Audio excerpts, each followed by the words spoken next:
हो गई, फिर मैं निकली रूम से, चेकआउट वगैरह किया।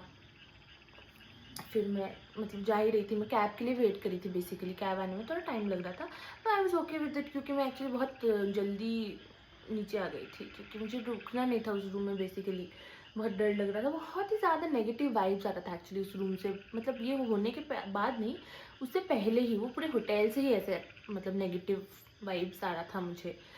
तो मैं फिर वेट करी थी कैब के लिए, तो मैं अंदर ही वेट करी थी। मतलब उसने बोला था कि 10 मिनट लगेगा, तो मैं ऐसे बैग वैग बाहर रख के मैं अंदर आके बैठी थी, उधर लॉबी में बैठ के मैं वेट करी थी, फ़ोन चला रही थी ऐसे।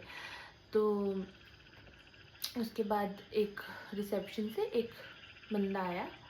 वो बंदी जो थी पहले, वो उसका ख़त्म हो गया था ड्यूटी या पता नहीं, कुछ नहीं थी उधर। वो एक बंदा आया, ठीक है। बंदा आके मुझे ऐसे आके पूछता है कि मैम, आपको कल डोर में नॉक सुनाई दिया क्या? मैंने बोला ओहो, ये तो बड़ी न्यूज़ बन चुका है अब तो। मैंने बोला हाँ, हाँ मैं ही हूँ वो अनलकी दुनिया में लड़की जो जिसको आया था नॉक आवाज़ कर। क्यों? तो उसने बोला नहीं नहीं, ऐसे ही पूछ रहा हूँ मैं। तो उस टाइम पे ना मेरे को ऐसे रियलाइज़ हो चुका था कि इसको मैं पूछ लूँ, गिरा लूँ, उसके पैर पकड़ लूँ, किस यहाँ पे किसी का भी, कोई मुझे कुछ बताने नहीं वाला। तो मैंने आई डिड नॉट बॉदर, मैंने बोला ओके थैंक यू सर। तो फिर उसने बोला कि मैम एक्चुअली आपको पता है ये ना हो चुका है पहले भी काफ़ी बार।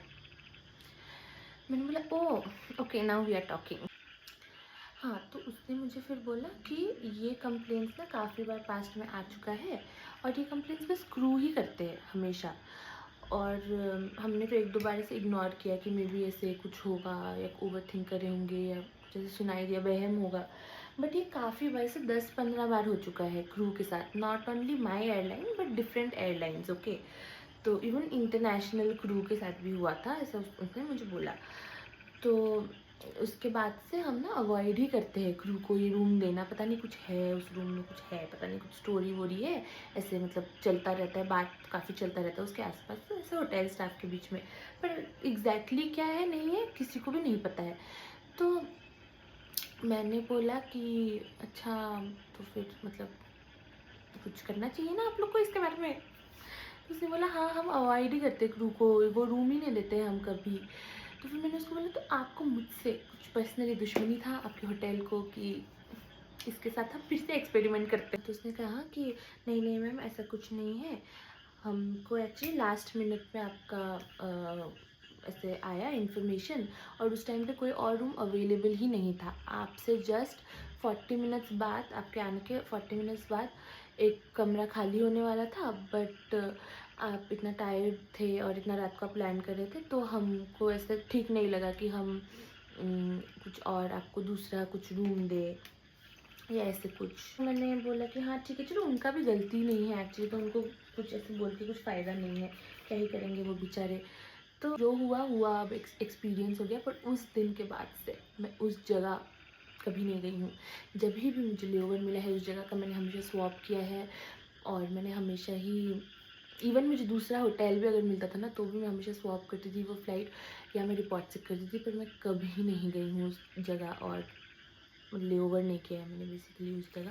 और ऐसे काफ़ी सारे स्टोरीज़ है एक्चुअली मेरे पास। अभी मैं if I am like thinking right, तो ऐसे काफ़ी सारी स्टोरीज़ है। मेरे साथ हुआ है, मेरे दोस्तों के साथ हुआ है, और मेरे क्रू मेंबर्स के साथ हुआ है। तो अगर आपको ऐसा और स्टोरीज़ जानना है तो कमेंट करो और मुझे डीएम करो और मुझे बोलो कि और स्टोरीज़ चाहिए। और दूसरे स्टोरी टाइम वीडियोस भी हैं मेरे पास, फ़्लाइट इमरजेंसीज़ का, मेडिकल इमरजेंसीज़, और फ़नी वियर्ड स्टोरीज़ भी है। I can share all that. काफ़ी चीज़ें तो मैं शेयर नहीं भी कर सकती हूँ, क्योंकि नहीं कर सकती हूँ बस। और ठीक है, हो गया मेरा मेकअप भी हो गया और स्टोरी टाइम भी ख़त्म हो गया। अब मैं जा रही हूँ मेकअप धोने और सोने। Good night.